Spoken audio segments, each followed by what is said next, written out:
Welcome everybody, my name is Kevin and today I'm going to show you how to make a banana smoothie.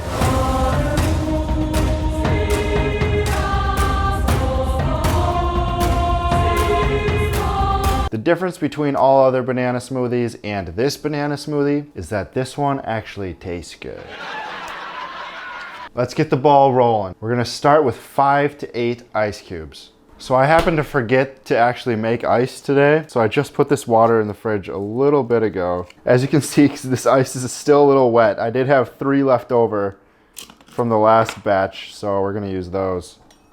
But you're gonna want 5 to 8 ice cubes. Toss those guys right in there. All right, next, this is where the smoothie gets its name. We're gonna toss in 1.5 bananas. The bananas you're gonna want frozen. I did actually have enough foresight to freeze the bananas. Oh, why do you want them frozen? Well, I find if you don't freeze your fruit in your smoothies first before you put them in, the smoothie kind of gets warm really fast and it doesn't taste as icy and good. So if you do remember, freeze your bananas, freeze your fruit the night before or whatever, but you can still do it with room temperature fruit and it'll be pretty much just fine.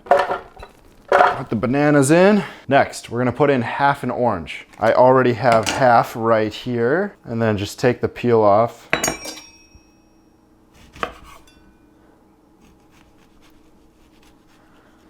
Toss that right in there. Next, we're gonna put in 1 container of yogurt. Pretty much whatever yogurt you have in your fridge is gonna be just fine. Today, I think I have strawberry, but if you happen to have banana yogurt, go for that. The more bland or plainer the yogurts are, the better it's gonna be for this type of smoothie. If you have something weird like chocolate or key lime yogurt, it's kinda gonna mess up the flavor balance, but the strawberry, put that right in there. Next, this secret ingredient is very important to the overall smoothie. This is gonna give it the flavor kick and punch that you desperately need.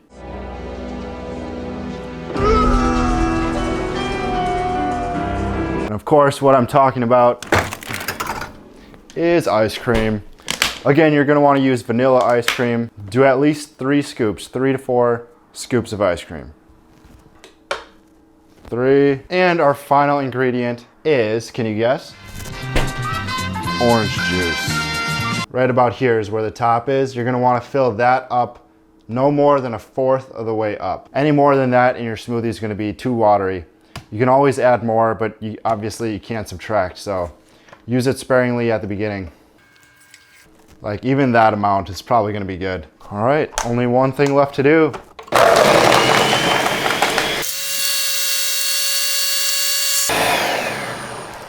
Now here's a perfect example. I can actually see that there's not enough orange juice in there, so add a little bit more.